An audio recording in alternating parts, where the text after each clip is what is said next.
estos temas nos ayudan principalmente ¿para qué? ¿Para qué, hermana Maylin, estamos estudiando los géneros literarios? ¿De qué nos sirven? ¿Para qué? Para saber interpretar, sobre todo. Y regularmente casi nosotros estudiamos mucho las cartas del Nuevo Testamento. Pero para estudiar las cartas del Nuevo Testamento tiene que haber unos principios de interpretación.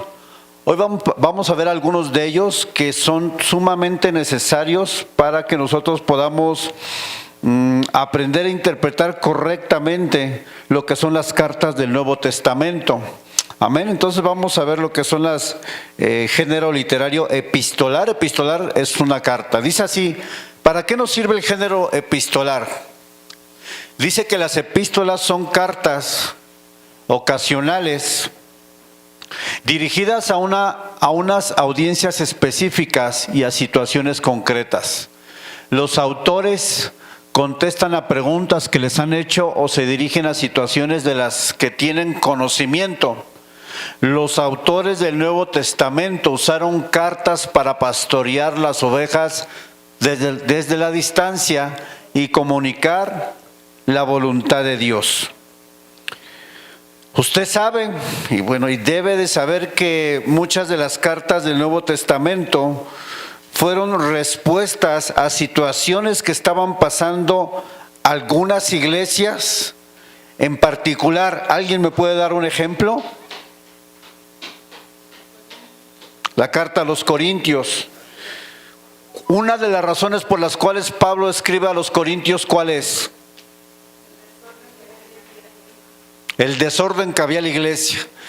Y Pablo escribe para decirles qué es lo que tienen que hacer con ciertas circunstancias. Una de ellas precisamente era el desorden que había en la iglesia. Había problemas de inmoralidad, habría problemas de comer alimentos. O sea, podemos ver que había varios problemas y Pablo les escribe una carta para poder darles instrucción. Y esto es lo que encontramos en las epístolas del Nuevo Testamento. Vamos a la que sigue, por favor. Toda carta, hermanos, y usted tiene que conocer la estructura de una carta del Nuevo Testamento. ¿Para qué le va a servir esto a usted, hermano? Por supuesto que usted le va a poder ayudar a interpretar correctamente las cartas del Nuevo Testamento. Una carta, como cualquier carta que nosotros escribimos a un amigo, eso era en nuestros tiempos, ¿verdad? Hace muchos años. Ahorita actualmente es muy difícil que ya se ocupen cartas, ¿verdad? Pero eso lo ocupábamos cuando uno era joven. ¿Cuántos éramos jóvenes? Dice, yo todavía estoy joven de corazón. Pero las cartas del Nuevo Testamento tienen esta estructura. Regularmente, toda carta empieza con un saludo, o lo que se conoce también como salutación, que es el nombre de quien está escribiendo la carta. ¿Sí identifican esa salutación en la Biblia, hermanos? A ver, alguien búsqueme una salutación del Nuevo Testamento de una carta y dígamela. ¿Cómo empieza la carta? En voz alta. Del Nuevo Testamento, estamos hablando de las epístolas del Nuevo Testamento. ¿Cómo empieza la carta de Tesalonicenses?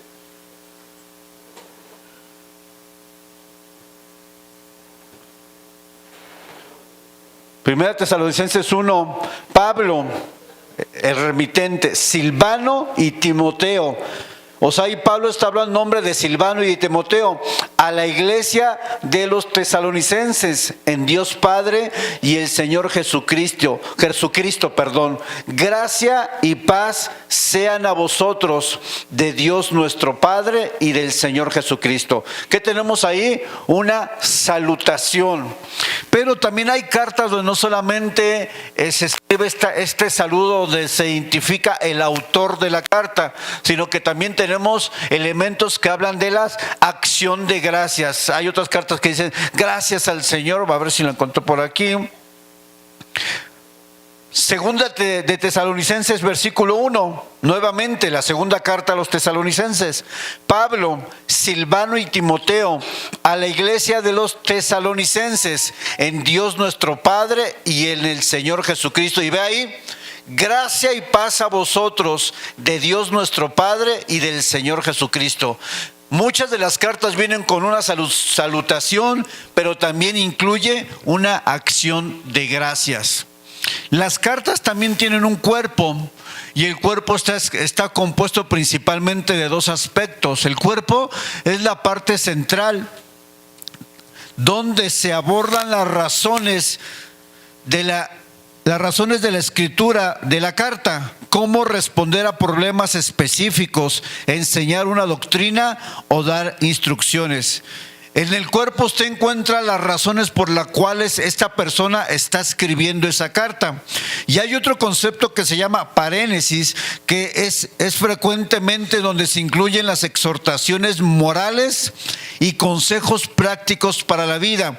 Toda carta, hermanos, del Nuevo Testamento tiene esta estructura: un inicio, un cuerpo y un cierre. En el cierre regularmente encontramos el saludo final o una bendición final.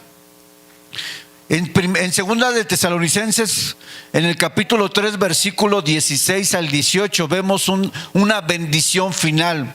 Dice así: y al mismo Señor de paz os dé siempre paz en toda manera.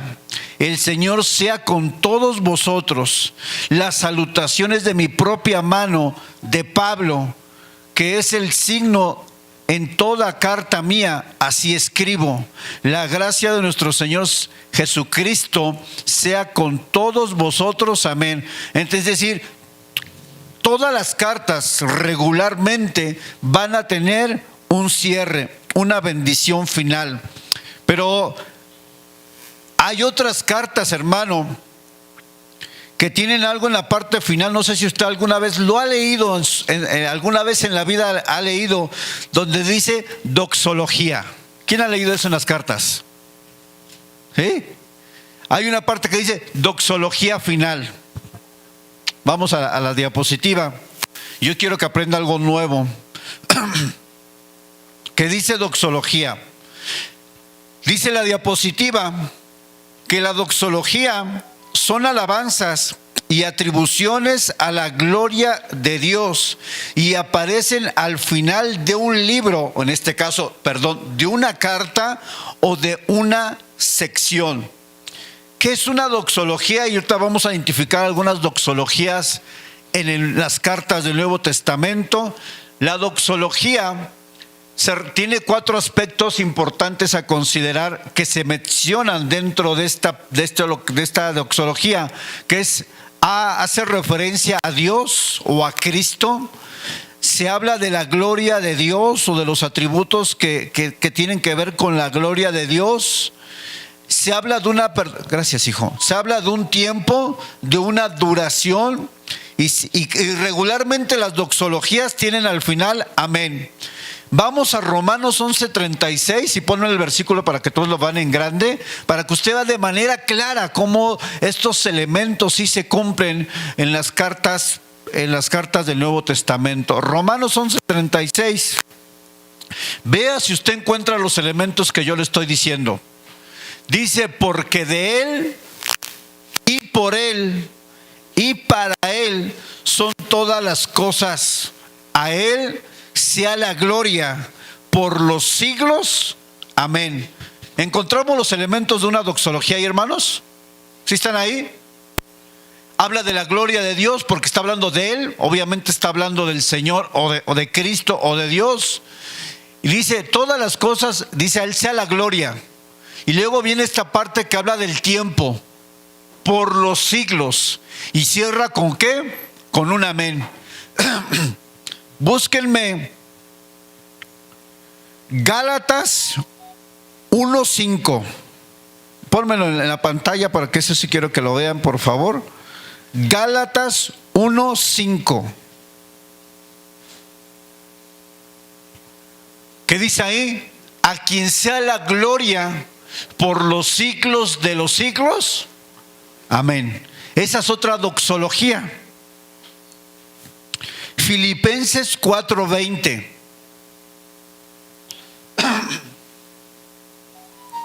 Filipenses 4:20, pónmelo por favor. Dice así: al Dios y Padre nuestro sea la gloria. ¿Por qué? Por los siglos de los siglos. Amén. ¿Se dan cuenta cómo en las cartas del Nuevo Testamento encontramos doxologías? Y una doxología simplemente es un sello que habla de la gloria de Dios, de la alabanza a Dios, y tiene que tener algunos de estos elementos. Hay algunas doxologías que no tienen todos estos elementos, algunas vienen al final de una sección de algún capítulo, pero también encontramos doxologías en la parte final de algunas cartas, no en todas. Y vamos al último ejemplo, Hebreos 13:21.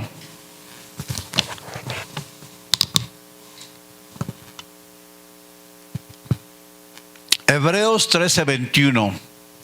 Fíjense: os haga aptos en toda obra buena para que hagáis su voluntad, haciendo Él en vosotros lo que es agradable delante de Él por Jesucristo, al cual sea la gloria por los siglos de los siglos. ¿Qué dice? Amén. Ya podemos identificar que en las cartas del Nuevo Testamento están compuestas por o parte del cierre de una carta del Nuevo Testamento. Usted va a encontrar que es una doxología. ¿Qué es una doxología, hermano Polo?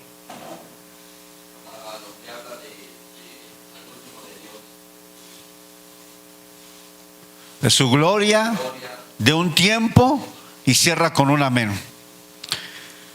¿Ya sabían esto, hermanos? Esto regularmente viene al final de una carta. No siempre, pero lo va a encontrar a lo largo del final de un capítulo. O sea, son elementos que están presentes. Ahora, cuando hablamos de las cartas de Pablo, no sé si usted ha escuchado el término epístolas paulinas. ¿Ha escuchado alguien ese término? En teología no solamente se dice las cartas de Pablo, también los podemos conocer como epístolas paulinas. Y vamos a encontrar que las cartas de Pedro también las vamos a conocer teológicamente como epístolas petrinas. Son términos teológicos. Y cuando me refiero a términos teológicos, ¿a qué me refiero?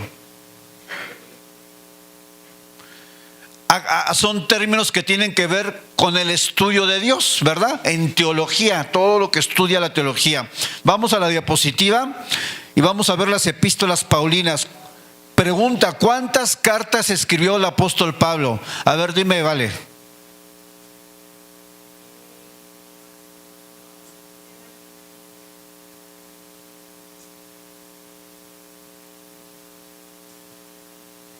No soplen. Yusef, ¿cuántas escribió?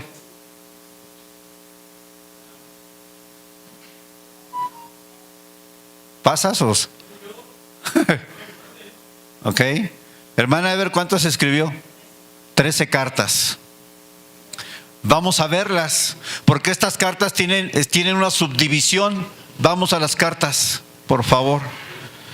Dentro de las cartas paulinas o las cartas que escribió el apóstol Pablo, encontramos una clasificación.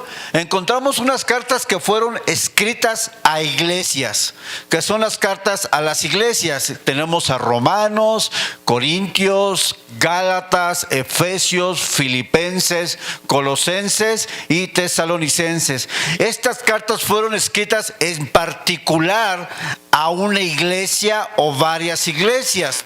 También tenemos lo que se conoce como las cartas pastorales, que por supuesto, al hablar de cartas pastorales, estamos considerando de manera automática que fueron escritas ¿a quién? A pastores, al joven Timoteo y a Tito.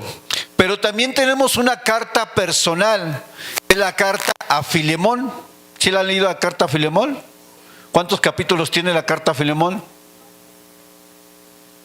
Un solo capítulo. Es una carta hermosa que habla del perdón. Ojalá usted la pueda leer porque es un solo capítulo y es una carta que habla acerca del perdón.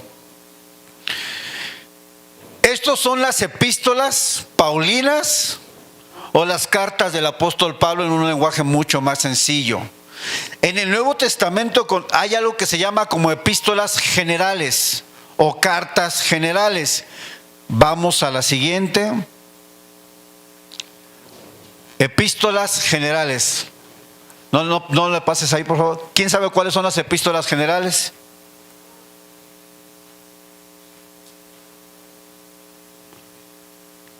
¿No? Bueno, ya vimos las cartas paulinas, ¿no? Las cartas de Pablo. Vamos a las epístolas generales, por favor, que es la clasificación. Dentro de las epístolas generales tenemos las cartas del apóstol Pablo, o como también se conoce en teología, las cartas petrinas. De Pedro. Las cartas petrinas. Pero usted diga de las cartas del apóstol Pedro, no hay. Simplemente yo quiero que usted tenga un conocimiento un poco más amplio y más correcto, pero las cartas del apóstol Pedro. En las cartas del apóstol Pedro tenemos dos cartas, también tenemos la carta de Santiago, primera, segunda y tercera de Juan, Judas y la carta a los Hebreos. En algún momento cuando estudiamos la Biblia con algunos hermanos del seminario, los teólogos dicen que no hay un autor específico para la carta a los Hebreos, es un autor desconocido. Sin embargo, en algunos estudios se considera o mayormente se le atribuye esta carta al apóstol Pablo, porque cuando usted lee todas las cartas del apóstol Pablo tiene ciertas características muy particulares del apóstol Pablo, donde también las podemos encontrar en la carta a los Hebreos, pero no vamos a presuponer nada. Simplemente los estudios generales dicen que la carta a los Hebreos es un autor desconocido, pero mayormente, y yo considero que es el apóstol Pablo porque ya hicimos un estudio una vez con los hermanos del seminario, donde vimos algunos rasgos de la carta a los Hebreos y que son muy parecidos a las cartas que escribe el apóstol Pablo. Vamos a ver ahora sí lo más práctico y a la siguiente diapositiva.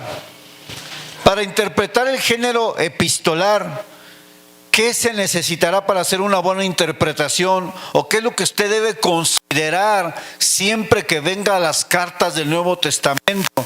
Y son 1, 2, 3 cosas que usted debe considerar cuando usted venga a las cartas del Nuevo Testamento. ¿Por qué, hermano? Porque usted al considerar lo que yo le voy a enseñar, usted le va a dar mucha más claridad de lo que significa realmente alguna carta. Y hoy vamos a estudiar la carta a Pedro, la primera carta a Pedro, y vamos a la siguiente. Lo que usted debe considerar siempre que lea la Biblia, salud, es que usted debe de considerar el significado original a sus primeros lectores. En toda interpretación de la Escritura, usted debe considerar que una carta fue escrita para alguien en particular, en un tiempo particular, en una cultura particular, en una ubicación geográfica particular, en un gobierno particular, y eso usted le va a ayudar a entender el significado original de quién recibe la carta primero, para poder usted interpretar la Escritura. Vamos a primera de Pedro capítulo 1 versículo 1.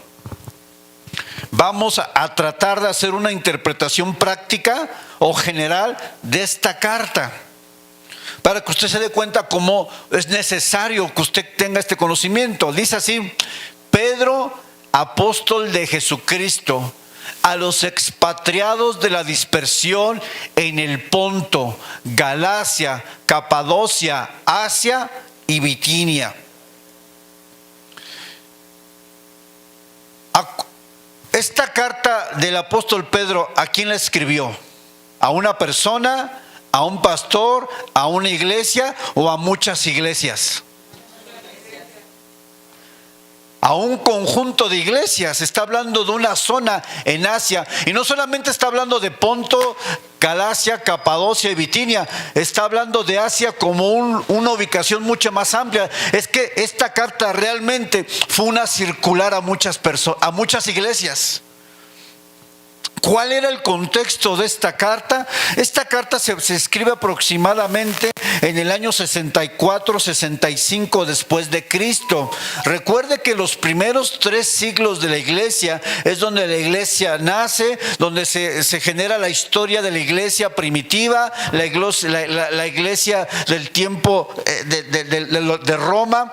Y nosotros es importante que sepamos a quién está escribiendo la carta. ¿Por qué? Porque es importante saber la fecha o tener un aproximado de en qué fecha se escribió esta carta.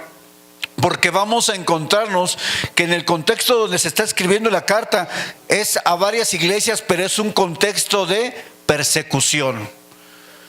Le voy a dejar una tarea para la próxima semana.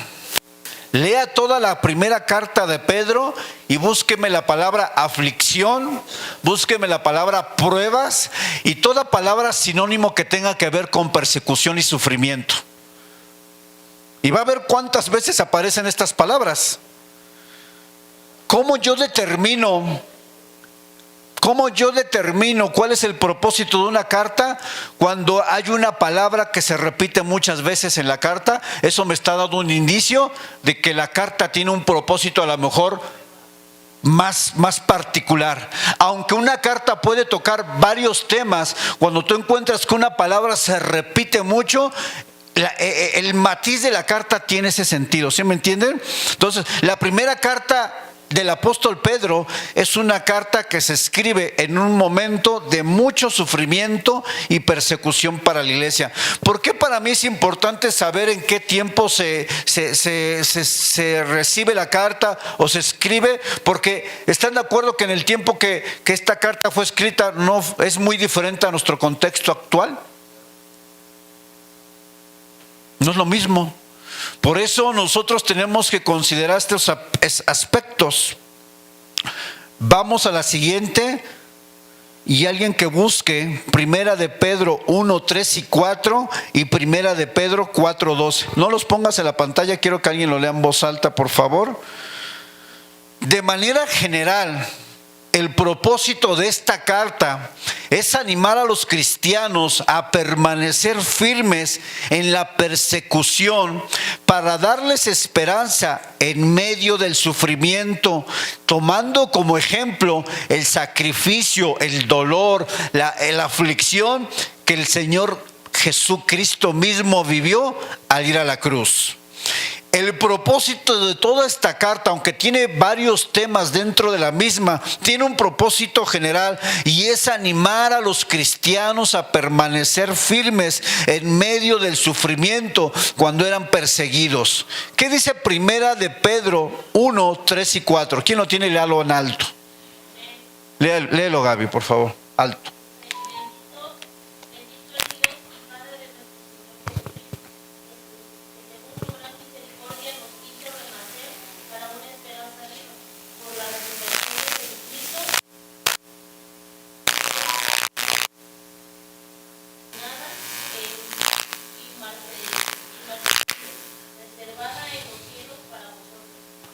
Noten una cosa, imagínense que estamos en África y vivimos en un contexto de persecución y la gente es asesinada, la gente es perseguida por causa de su fe. ¿Qué palabras tú le darías a esa persona? Fíjense lo que el apóstol Pedro le está diciendo. Él pone sobre la mesa que su esperanza es una esperanza que va más allá de la muerte. Está hablando de la eternidad. Está diciéndoles, mire, el sufrimiento que están pasando no está limitado, pero la esperanza en la cual han depositado a Jesucristo es una esperanza viva, es una esperanza que te va a llevar a la eternidad con Jesucristo. Es decir, tu sufrimiento no es comparable con lo que tú vas a estar viviendo en el Señor Jesucristo cuando estés en su presencia. Dice en Romanos, no, es Romanos 8, dice que los tiempos de aflicción en el presente no son comparables con la gloria venidera que nosotros ha de manifestarse. Está hablando de la eternidad, hermanos, en ese pasaje. Así es que los sufrimientos que pasa el cristiano en la tierra no se comparan con lo que vamos a vivir cuando estemos con Cristo. No hay comparación. Entonces el apóstol Pedro comienza su carta prácticamente dándole la perspectiva eterna de su fe.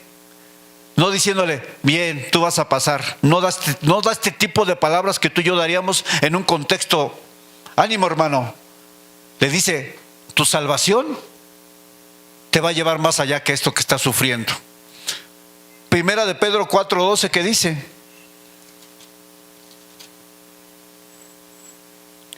¿Quién lo tiene ahí? A lo fuerte.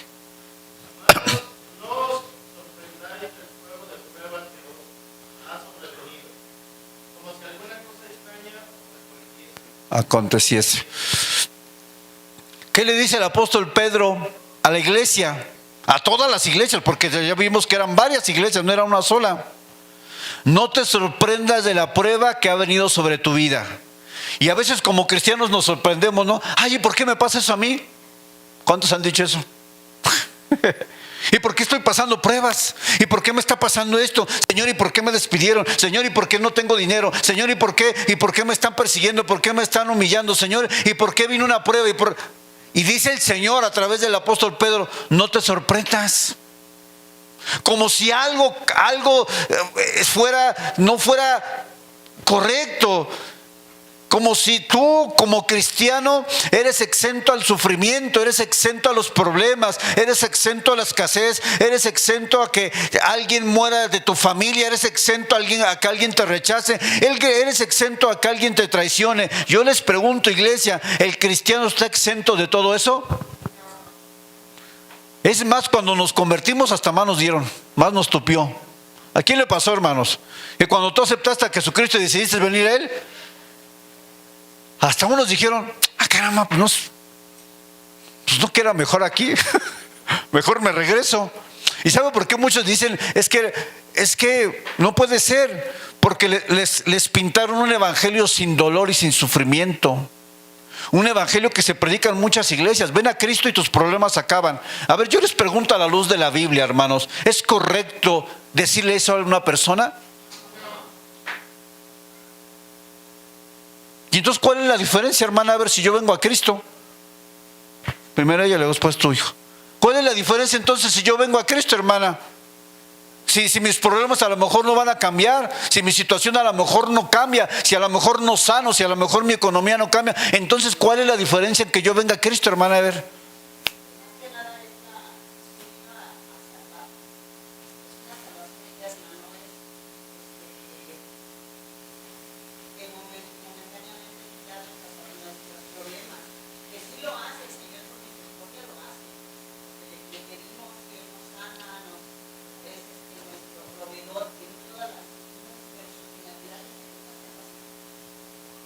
Es el objetivo primario, hijo.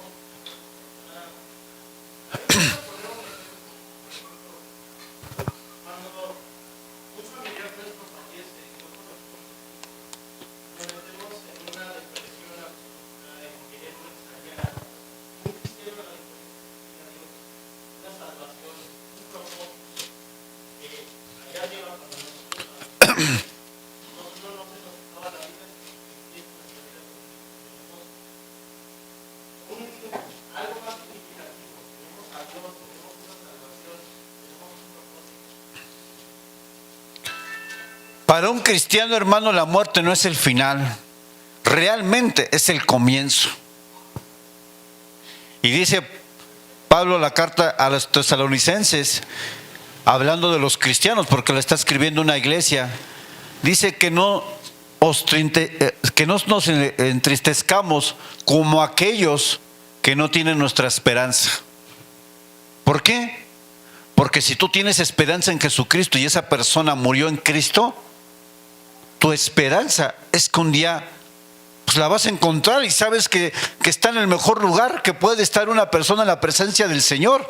Obviamente hay un dolor terrenal, hay un duelo, pero la palabra nos dice y pone lo que pone sobre la mesa lo que dice Yusef. Es cierto, pasamos dolor, pasamos tristeza, pero mi esperanza en Jesucristo me da un soporte para saber que algún día esa persona estará, bueno, más bien dicho, que esa persona Da gracias por la paciencia y fe en todas nuestras persecuciones y tribulaciones que nos traen.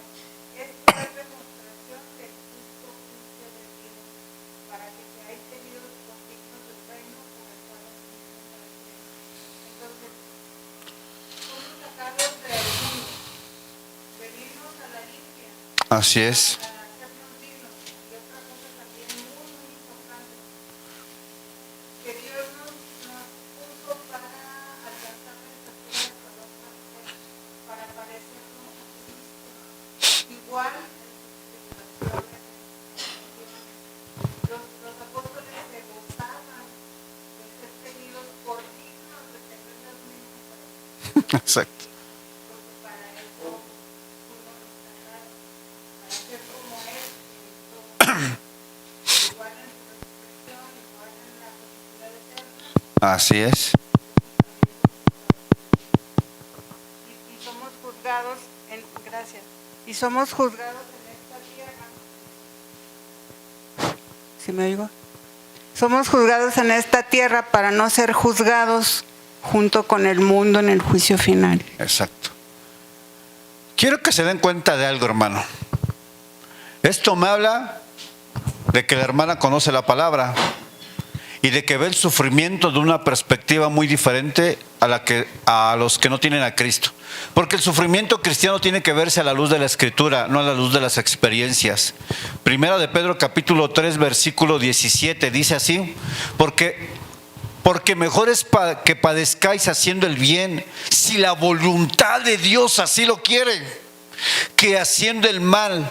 Porque también Cristo padeció una sola vez por los pecados, el justo por los injustos, para llevarnos a Dios, siendo a la verdad muerto en la carne, pero vivificado en el Espíritu.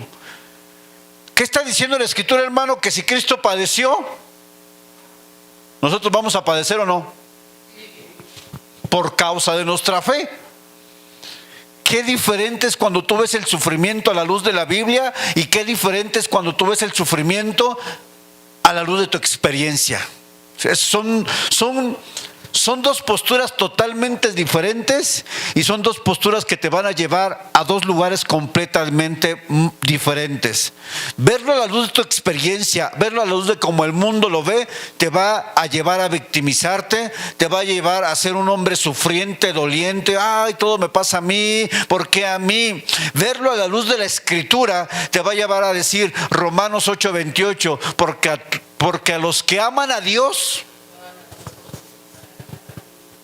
¿se da cuenta cómo son dos perspectivas muy diferentes? Entonces, ¿para qué nos sirve conocer la palabra? Para que nosotros tengamos una perspectiva de la vida, no a la luz de lo que yo creo, no a la luz de lo que otros me dicen, sino a la luz de lo que la Escritura me enseña. Vamos a la siguiente diapositiva. Ahorita vamos a hacer un resumen final de esta carta como general. ¿Qué es lo que estaba pasando en el año 64-65 donde la Biblia, donde Pedro escribe esta carta? Otra cosa importante que quiero decirles, hermano, que toda la información que sacamos sobre el contexto histórico y cultural no viene en la Biblia. Tenemos que irnos a libros de consulta históricos, bíblicos, sobre referencias de la cultura, sobre referencias del tiempo en particular, para por nosotros poder dar una interpretación correcta de la Biblia. Escuche lo que le voy a decir, no es suficiente leer la Biblia. ¿Sí me entienden lo que les quiero decir? Yo para saber, por ejemplo, un ejemplo muy sencillo. En el tiempo de Jesús, ¿qué implicó que Jesús le lavara los pies a sus discípulos? ¿Fue un acto así nada más? ¿O qué significado tiene de acuerdo a la cultura en ese momento? ¿Quién limpiaba los pies de los que llegaban a una casa? Los esclavos. Jesús se va al nivel de esclavo. Entonces, para yo entender la implicación de que de lo que hizo Jesús, tengo que conocer que en el contexto cultural de ese siglo, los que hacían la limpieza de los pies cuando alguien llegaba de visita a la casa, porque se quitaban los zapatos y tenían que entrar descalzos, y tenían que lavarle los pies, porque ellos se sentaban casi al piso, porque las mesas de ese tiempo no eran como las mesas de nosotros, eran mesas donde tenían que ponerse pues como de rodillas o en tipo cuclillas. Por eso es importante conocer el contexto. Entonces era una falta de respeto que yo trajera los pies llenos de lodos cuando tenía todos a mi lado, porque era visible. Les lavaban los pies por cultura, no como un acto de humildad. Eso hay que aclarar. Pero en Jesucristo, cuando Él lo hace, siendo el Hijo de Dios, siendo el Rey de Reyes y Señor de Señores, este acto significa un acto de suprema humildad en el Hijo de Dios. Imagínense al Hijo de Dios lavándole los pies a unos hombres ahí todos cochinos de los pies llenos de lodo.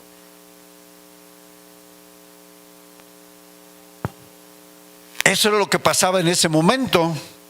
¿Cómo yo puedo entender la profundidad del acto de Jesús? Al conocer que esa era una labor para los esclavos. Jesús hizo algo que a un esclavo le correspondía. Eso habla de suprema. No hay una palabra que yo pueda describir la humildad del Señor Jesús, siendo el Hijo de Dios. Imagínense al Hijo de Dios lavando ahí las uñas bien largotas del Pedro, tal vez, o la mugre, las uñas hasta enterradas, y Jesús lavándole los pies. Yo digo, Dios mío, o sea, es un acto de suprema, de incomprensible humildad del Hijo de Dios. ¿Se dan cuenta cómo es importante saber el contexto cultural? Porque así yo entiendo la magnitud del suceso o de lo que hizo Jesús. ¿Qué estaba pasando en el momento en que se escribe esta carta? Estamos hablando del primer siglo, donde tenían como emperador a Nerón, y donde el pueblo judío estaba bajo el yugo y la opresión de los romanos. Eso lo conocemos bien. Pero ¿qué creen? Que en este tiempo hubo un gran incendio en Roma, y el emperador Nerón, ¿a quién cree que culpó? Por eso la carta del apóstol Pedro a las diferentes comunidades de las iglesias, todas estaban pasando por persecución, porque el emperador Nerón dijo, fueron los cristianos.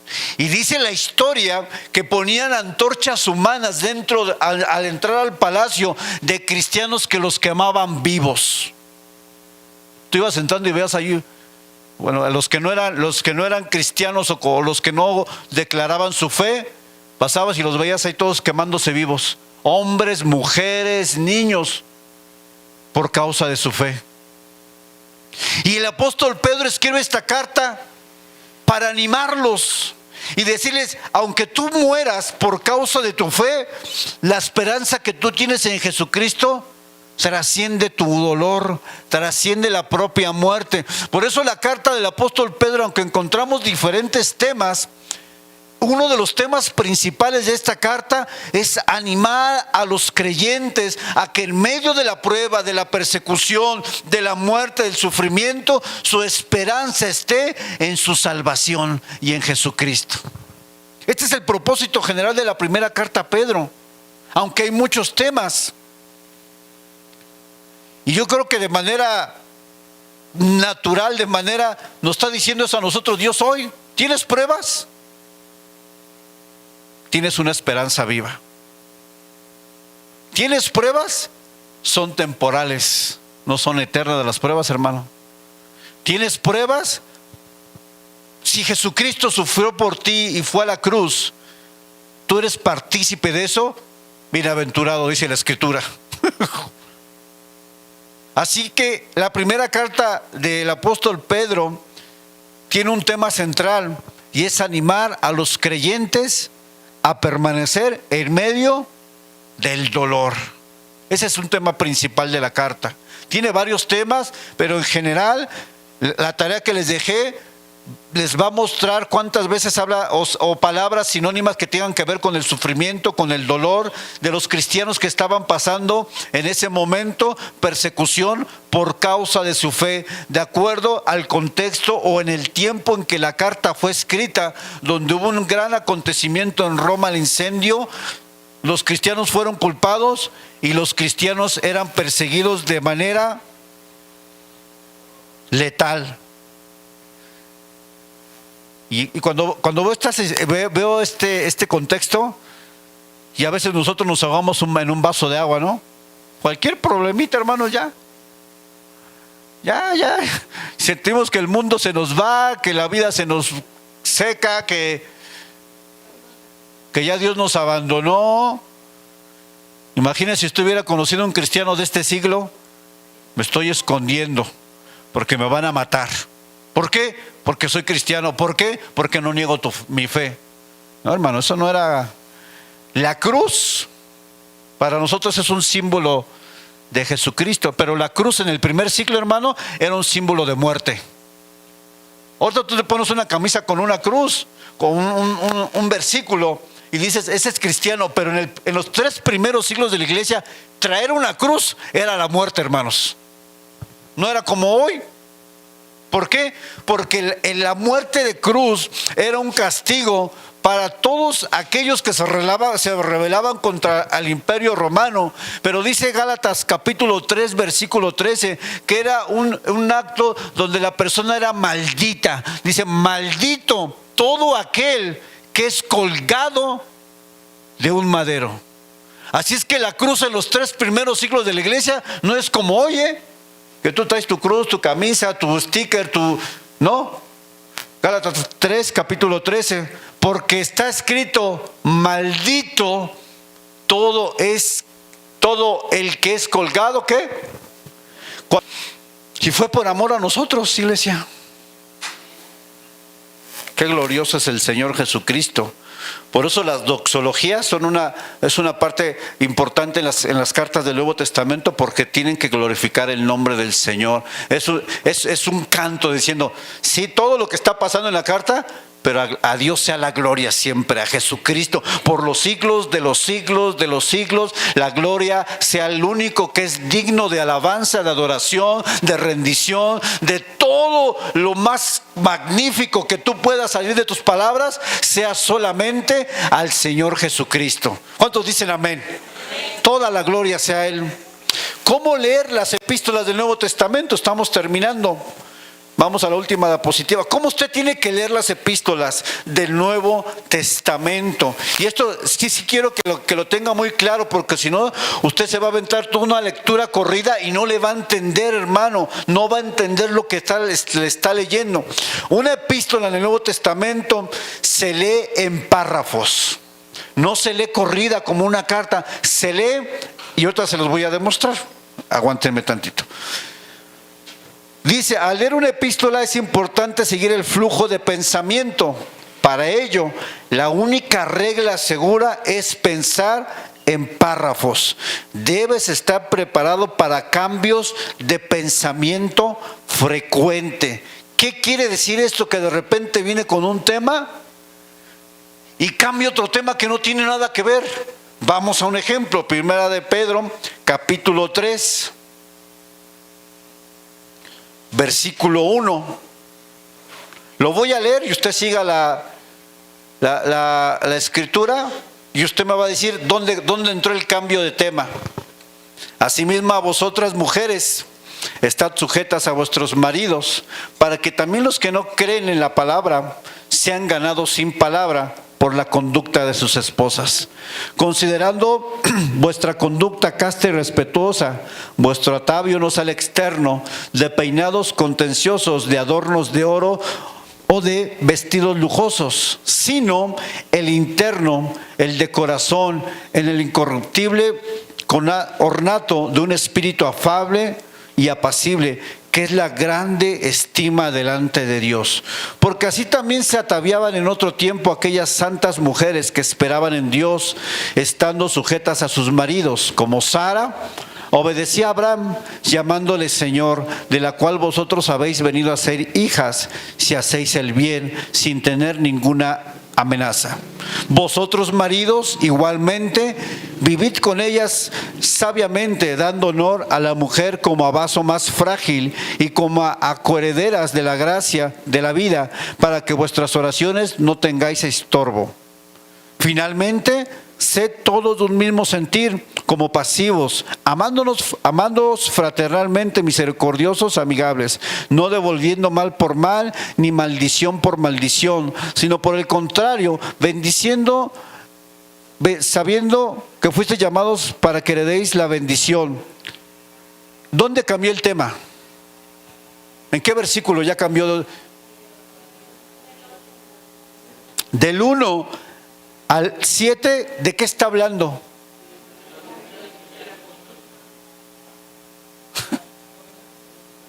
Son consejos a una mujer. Dígame, hermana. En esta carta, pastor, desde el capítulo 1 a partir del capítulo 13, empieza la instrucción y es el parte de las instrucciones, pero las lecturas porque hay de más tiempo. Y luego continuó con las instrucciones, ahora la Biblia que ya les había hablado a los padres, a los siervos, a los hijos. Las cartas del Nuevo Testamento están fragmentadas en porciones donde vienen diferentes temas. Si usted lee la Biblia o las cartas de manera corrida, se va a confundir mucho y no va a encontrar lo que significa, cómo lo va a interpretar. Usted tiene que entender, mire, ahí les va otro término y espero no abrumarlos con los términos teológicos. En hermenéutica hay algo que se llama una porción exegética. Es decir, que en esta porción de Primera de Pedro 3, del 1 al 7, en estos 7 versículos, tú encuentras una enseñanza en particular. En los primeros 7, ahí encuentras temas particulares. Pasas al siguientes versículos y en otra porción vas a encontrar otros temas y otras enseñanzas. ¿Cómo yo voy a interpretar esta escritura? Encontrando de qué parte a qué parte acaba un tema.